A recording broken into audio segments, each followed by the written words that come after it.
आओ साथ संगत जी गुरु अर्जन साहब जी का उच्चारण किया शब्द राग नट नारायण ਦੇ ਵਿੱਚ ਇਸ ਰਾਗ ਦੇ ਵਿੱਚ ਇਸ ਦੀਆਂ ਸੁਰਾਂ ਦੇ ਵਿੱਚ ਕਿਉਂਕਿ ਗੁਰੂ ਸਾਹਿਬ ਜੀ ਨੇ ਜਦੋਂ ਇਹ ਸ਼ਬਦ ਦਾ ਉਚਾਰਨ ਕੀਤਾ ਉਹਨਾਂ ਨੇ ਨਟ ਨਾਰਾਇਣ ਦੀਆਂ ਸੁਰਾਂ ਦੇ ਵਿੱਚ ਇਸ ਨੂੰ ਗਾਇਆ ਤੇ ਅਸੀਂ ਕੀਰਤਨੀਏ ਅਸੀਂ ਕੋਸ਼ਿਸ਼ ਕਰਨੀ ਹੈ ਕਿ ਜਿਨ੍ਹਾਂ ਸੁਰਾਂ ਦੇ ਵਿੱਚ ਮੇਰੇ ਗੁਰੂ ਨੇ ਗਾਇਆ ਉਹਨਾਂ ਦੇ ਮੁਖਾਰ ਬਿੰਦ ਤੋਂ ਇਹ ਸੁਰਾਂ ਕਿਤੇ ਨਿਕਲੀਆਂ ਹੋਣਗੀਆਂ ਅਸੀਂ ਉਹਨਾਂ ਸੁਰਾਂ ਦੇ ਨੂੰ ਗਾ ਕੇ ਵਡਭਾਗੇ ਹੋਣਾ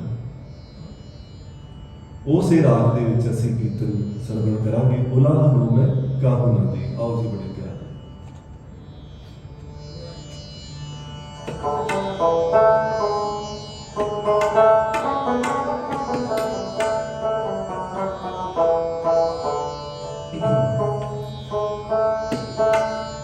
मन मीठ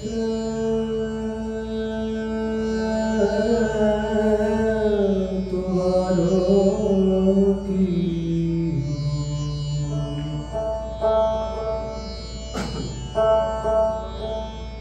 मन मीठ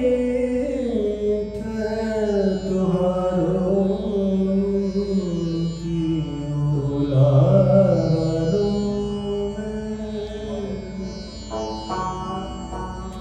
काहुनारी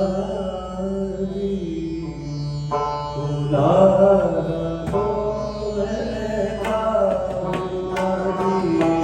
देखो उलारा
जान सुख पाया आज्ञा जान सुख पाया सुन सुन नाम तुम्हारो साडा नाम सुन सुन के मैं जी साडा हुक्म मन के मैं जी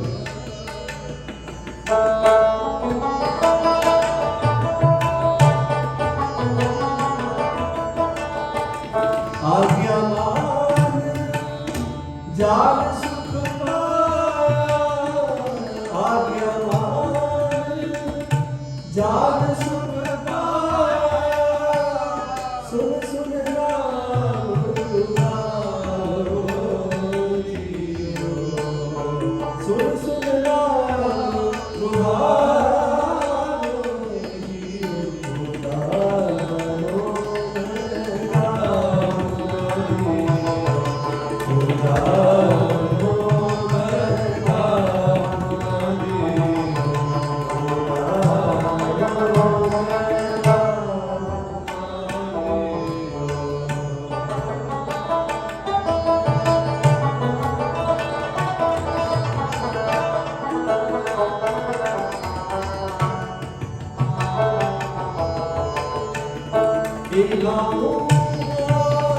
हर तुम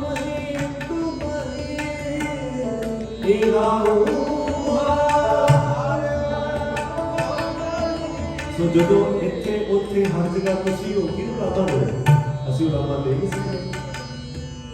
ਜਦੋਂ ਅਸੀਂ ਸਮਝਦੇ ਕਿ ਨਹੀਂ ਇਹ ਇਸ ਦੇ ਵਿੱਚ ਪਰਮਾਤਮਾ ਨਹੀਂ ਹੈ, ਮੈਂ ਠੀਕ ਹੈ, ਇਸ ਦੇ ਵਿੱਚ ਪਰਮਾਤਮਾ ਨਹੀਂ ਹੈ, ਫਿਰ ਅਸੀਂ ਲਾਭਾਂ ਦਿੰਦੇ ਹਾਂ। ਗੁਰੂ ਸਾਹਿਬ ਕਹਿੰਦੇ ਨੇ ਕਿ ਜੇ ਤੁਸੀਂ ਉਸ ਗੁਰੂ ਦੇ ਰਸਤੇ ਚੱਲਣਾ ਹੈ, ਖੁਸ਼ੀ ਲੈਣੀ ਹੈ, ਫਿਰ ਤੁਹਾਨੂੰ ਇਹ ਮੰਨਣਾ ਪਏਗਾ ਕਿ ਇਹਾਂ ਉਹਾਂ ਹਰ ਤੂੰ ਹੀ ਤੂੰ, ਇੱਥੇ ਉੱਥੇ ਹਰ ਜਗ੍ਹਾ ਪਰਮਾਤਮਾ ਹੀ ਹੈ।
ਨਾਨਕ ਜੀ ਕਹਿੰਦੇ ਨੇ, ਗੁਰੂ ਨਾਨਕ ਸਾਹਿਬ।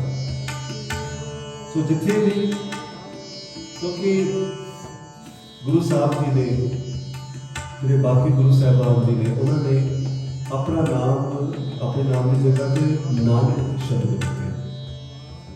ਸੋ ਨਾਨਕ ਮਤਲਬ ਗੁਰੂ ਸਾਹਿਬ ਫਰਮਾਨ ਕਰਦੇ ਨੇ ਕਿ ਸਾਧ ਸੰਗਤ ਦੇ ਵਿੱਚ ਰਹਿ ਕੇ ਅਸੀਂ ਪ੍ਰਗਾਸੇ, ਸਾਡਾ ਪ੍ਰਗਾਸ, ਅਸੀਂ ਨੂਰ ਦੇ ਵਿੱਚ ਆ ਜਾਂਦੇ ਹਾਂ। ਅਸੀਂ ਸਾਡਾ ਜੋ ਬੀਜ ਹੈ ਉਹ ਕਰ ਜਾਂਦਾ ਹੈ। ਆਨ ਨਹੀਂ ਦਿਓ, ਉਸ ਤੋਂ ਬਿਨਾਂ ਕੁਛ ਨਹੀਂ। ਨਟ ਨਾਰਾਇਣ, ਨਟ ਜੋ ਨਟ ਕਹਿੰਦੇ ਨਟ ਖਟੂ, ਨਾਰਾਇਣ ਪਰਮਾਤਮਾ। ਹਰ ਰਾਗ ਦੀ ਆਪਣੀ ਇੱਕ ਤਾਸੀਰ ਹੈ ਸਾਸੀ, ਹਰ ਰਾਗ ਦਾ ਆਪਣਾ ਇੱਕ ਮੂਡ ਹੈ। ਜਦੋਂ ਤੁਹਾਨੂੰ ਜੋ ਸਾਨੂੰ ਬਹੁਤ ਗੁੱਸਾ ਆਵੇ, ਸਾਨੂੰ ਲੱਗੇ ਕਿ ਅਸੀਂ, ਸਾਡਾ ਮਨ ਅੱਜ ਬੜੇ ਪਰੇਸ਼ਾਨ ਗੁੱਸੇ ਕਰਕੇ, ਤੇ ਸਾਨੂੰ ਰਾਗ ਮਲਾਰ ਦੇ ਵਿੱਚ ਦੇ ਸ਼ਬਦ ਤੇ ਉਸ ਰਾਗ ਦਾ ਕੀਰਤਨ ਕਰਨਾ ਚਾਹੀਦਾ ਹੈ। ਇਸ ਨੂੰ ਕਹਿੰਦੇ ਨੇ ਜਿਹੜੀ ਮਿਊਜ਼ਿਕ ਸਾਇੰਸ ਜੋ ਹੈ ਸਾਡੀ, ਇਹ ਮਿਊਜ਼ਿਕ ਥੈਰੇਪੀ ਹੈ। ਗੁਰੂ ਸਾਹਿਬ ਜੀ ਨੇ ਸਾਨੂੰ ਇੱਕ ਬੜਾ ਮੰਤਰ ਦਿੱਤਾ ਹੈ। ਕੀ ਮੰਤਰ ਦਿੱਤਾ ਹੈ? ਕਿ ਇਸ ਰਾਗ ਦੇ ਵਿੱਚ ਜਦੋਂ ਤੁਸੀਂ ਇਸ ਬਾਣੀ ਨੂੰ ਪੜ੍ਹੋਗੇ ਤੇ ਤੁਹਾਡਾ ਮਨ ਇਸ ਸਿਚੁਏਸ਼ਨ ਤੋਂ ਬਾਹਰ ਆ ਕੇ ਸ਼ਾਂਤ ਹੋ ਜਾਏਗਾ। ਹੈਰਾਨੀ ਦੀ ਗੱਲ ਇਹ ਹੈ ਕਿ ਜੋ ਗੁਰੂ ਗ੍ਰੰਥ ਸਾਹਿਬ ਦਾ ਤਤਕਰਾ ਹੈ, index of the Guru Granth Sahib Ji is not according to the Gurus. This is really surprising कि ਉਹਦਾ ਜਿਹੜਾ ਤਤਕਰਾ ਹੈ, the index of the Shabad is according to the rags. That means according to the rag and the chapters of the Guru Granth Sahib. So the first chapter ਕੀ ਹੈ? ਸ਼੍ਰੀ ਰਾਗ। ਜਦੋਂ ਮਨ ਤੁਹਾਡਾ ਉਹ ਸਿਚੁਏਸ਼ਨ ਦੇ ਵਿੱਚ ਹੋਵੇ, ਫਸ ਗਿਆ ਹੈ, ਤੁਸੀਂ ਆਪਣੀ ਜ਼ਿੰਦਗੀ ਦੇ ਵਿੱਚ ਸੋਚ ਰਹੇ ਹੋ ਕਿ ਮੈਂ ਬਹੁਤ ਖੁਸ਼ ਹਾਂ, ਮੈਂ ਬਹੁਤ ਆਨੰਦ ਲੈ ਰਿਹਾ, ਪਰ ਇੰਟਰਨਲੀ ਤੁਹਾਡਾ जो तुहानूं ज्ञान हुंदा है। एक ऐसी सिचुएशन आउंदी जिथे सानूं लगदा है कि सब कुछ प्राप्त करके असीं तो खट्टे कुछ नहीं। वो जो अध्यात्मिकता है, स्पिरिचुअलिटी है, उसका पहला स्टेप है जो तुहानूं ये रियलाइज होंदी कि मैं ते तुरिया ही नहीं, मैं ते भुलेखे च ही, मैं ते फसिया होया। उदों जिहड़ा सुरा ने जो जिवें बच्ची ने पहला शब्द गाया सी, मोती का मंदिर उसरे रतनी का होवे नाम, कस्तूर पीऊ अगर चंदन ली हो। सो श्री राग ने सुरा ने वो उलझा दिया ने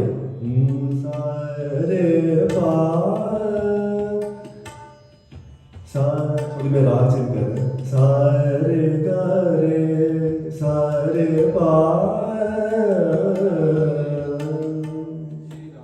ये श्री राग है। सो शब्द जेड़े ने, शब्द की तासीर जो है, शब्द के जो मीनिंग ने, उस शब्द के वो राग नाल मैच करते। जिथे मलार की गल है उत्थे मीह की गल होएगी, जिथे बसंत राग है उत्थे बसंत राग दे विच दी बाणी जो है वो एक थीम के अकॉर्डिंग एहसास है। बसंत दे दा मतलब की है, स्प्रिंग सीजन। ते शब्द किहड़े ने, बनस्पत चौलिया, बनस्पत चढ़िया फूली मन आई, इस मन को बसंत की लगे ना सोई, तुम साथ त्यागो मुग्ध मन। सो ये जो राग है नराग नट नारायण, कि जो साडा मन जिहड़ा हैगा वो भजदा है इधर उधर, परमात्मा तो भजदा है, नट करदा है, भज्या जांदा है। तो फिर अपने मन नूं तुसीं किवें किहड़ियां गल्लां दा ध्यान रख के असीं गुरु साहब जी नाल जुड़ना है। जो साडा असीं उलांभे दिंदे हैं ना, मतलब साडा मन भज गया, नट नारायण परमात्मा तो दूर चलिया गया, भज रहा है, नट खट करता है, शरारतां करता है। तो गुरु साहब कहते हैं कि जे साडा मन शरारत करता है तो आओ आपां आह राग दी बाणी पढ़ीए। राग आसा हो, आसा का मतलब हो गया। तो जो असीं सानूं जिंदगी दे विच होप दी लोड़ है, when you feeling depressed in your life, तुहानूं लगदा है कि हाँ जी मैं डिप्रेशन मैनूं हो रहा है, मैनूं टेंशन हो रही है बहुत ज़्यादा, then we should read this the bani of Asa Raag, फोक राग है। रामैया हो बारक तेरा, मैं तो तेरा पुत्र है, काहे ना खंड सब गुण मेरा। जेड़ी मेरी टेंशन है, जो मेरे करके जो टेंशन मैनूं होईयां ने, वो तुसीं मेरे, वो मैं तो तुहाडा पुत्र है। अरदास असीं कर रहे हैं गुरु साहब जी देखे, काहे ना खंड सब गुण मेरा। सुत अपराध करते हैं जेते में, जिवें एक बच्चा शरारत करता है, बहुत साडा बच्चा रबाब सिंह शरारत करता, सुत अपराध करते हैं जेते जननी चीत न राखस देते। ओदी मां ओदे प्रति कदे अपने मन दे विच बुराई बुरी भावना नहीं रखती। जे अत क्रोध करे करताया, तापी चित न राखस माया। जो बहुतियां शरारतां कर लग पे, बिल्कुल है फिर भी वो माँ जी है अपने बच्चे प्रति कदे बुरी। तुम सारे बैठे हो माँ, तुम पता ऐसे अपने बच्चे को कितना प्यार करते, असीं नहीं रखते अपने मन के। सो गुरु साहब कहते हैं कि रामैया हो बारक तेरा, मैं तुहाडा पुत्र हाँ। एक माँ अपने बच्चे को हमेशा माफ करती है, मैं भी तुहाडा पुत्र ही हाँ, मैनूं बख्श दो, मेरे ते कृपा करो। चिंत पवन मन प्रयो हमारा, नाम बिना कैसे उतर सपारा। मैं किवें उतारा तुहाडे नाम तो बिना, मैं किवें मेरा उतारा होगा। देह विमल मन सदा शरीरा, सहज सहज गुर रवे कबीरा। कबीर जी कहते हैं, कबीर जी का उदाहरण दिता है शब्द, वो कहते हैं कि मैनूं इह जी सुमत दिओ, ये हो पिया कि मैनूं इह जी सुमत दिओ, मैनूं इह जी चंगी सोच दिओ कि मैं तुहाडा नाम सहज सहज जप सकां, जप सकां। सो नट नारायण। सो आओ बड़े प्यार के नाल असीं शब्द की समाप्ति करते हैं। उस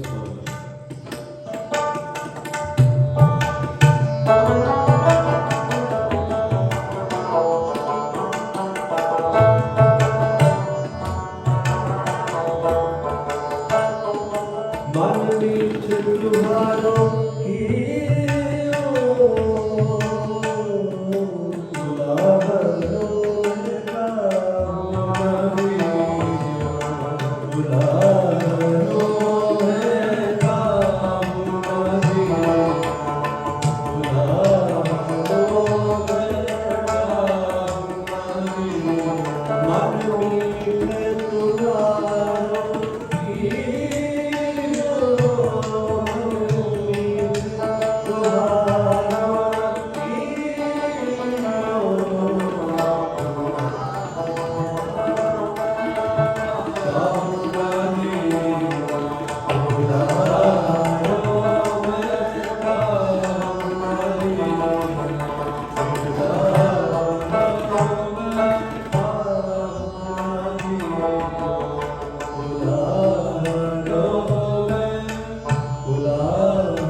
जिस हुक्म दे विच सानू परमात्मा सानू रखते हैं, असीं देखिया ना कोविड के टाइम पे कह जी सिचुएशन सी, पर असीं गुरु घर आके या किसी प्रति भी किसी को भी असीं क्योंकि घर तो शुरू करिए, घर तो शुरू करिए, असीं अज ये सिक्ख्या लेके रहिए कि गुरु साहब जी के जीवन तो गुरु साहब कहते हैं कि असीं उलामे नहीं देने,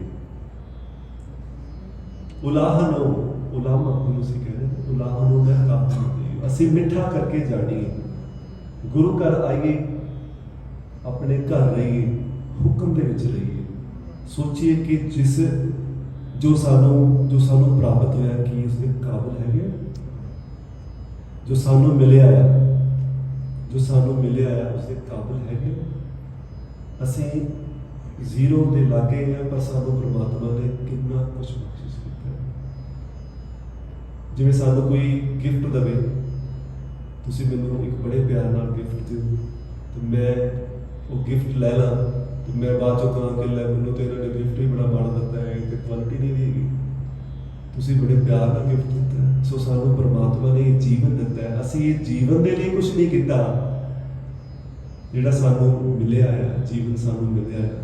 सो गुरु अर्जन साहब जी के जीवन तो सिक्ख्या लईए कि वो तत्ती तवी ते बह के भी तेरा किया मीठा लगे, सारे जपो जी, तेरा किया मीठा लगे, हर नाम पदार्थ नाम। असीं नाम उस परमात्मा तो लईए कि सानू पानी मिल जाए, जदों बाणी तो दूर गुरु तो दूर, तो असीं संसार दी माया ने सानू फड़ना ही फड़ना।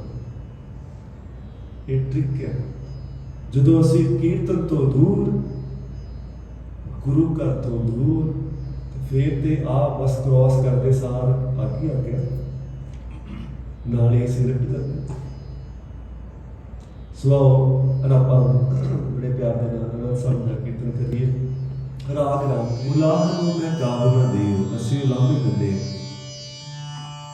असीं संसारिक गल्लां ते भी उलामे दिंदे ने, असीं परमात्मा तो भी खुश नहीं है। जदों असीं गुरु घर आउने हैं, पहला उलामा दे दिंदे कि सानू आ नहीं मिले। गुरु साहब जी तत्ती तवी ते बैठे हैं, महसूस करिए असीं शब्द उन्हां दी जो जीवन है, सानू बड़ा कुछ सीखण नूं मिलदा उन्हां दे जीवन दे विच कि निमरता की है, सहनशीलता की है, प्यार की है। जिथे प्यार की गल है उत्थे मेरा मन लोचा गुरदर सीता है।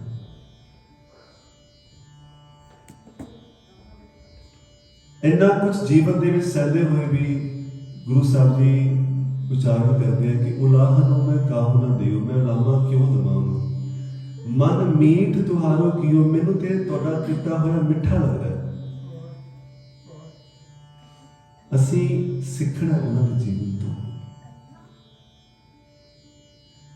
असीं भी अपनी अवस्था, क्योंकि असीं गुरु वर्गे उन्हां तो सीख के उन्हां दे जीवन तो असीं सेध लैके असीं उन्हां वर्गे बनने की कोशिश करनी है कि साडा जीवन उन्हां दे नाल किते 1% भी बहुत है।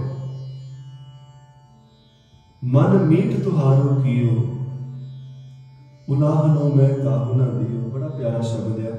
आग्या मान जान सुख पाया, जदों असीं गुरु की आग्या मनांगे, गुरु जान लवांगे, फिर सानू सुख मिले। सुख है ही उदों आ, दुख उदों है जदों असीं पानी दे बहाव तो उल्ट कर रहे हैं। पानी का बहाव जा रहा, असीं कह रहे कि नहीं असीं इधर नूं चलना है, इस करके साडी एनर्जी वेस्ट हो गई, इसे करके असीं दुखी हाँ। गुरु साहब कह रहे कि नहीं तू आ काम नहीं करना, आ करना, असीं कहने कि नहीं असीं नहीं मनते, असीं तो उलामा दे मिलते। सो बड़ा प्यारा शब्द।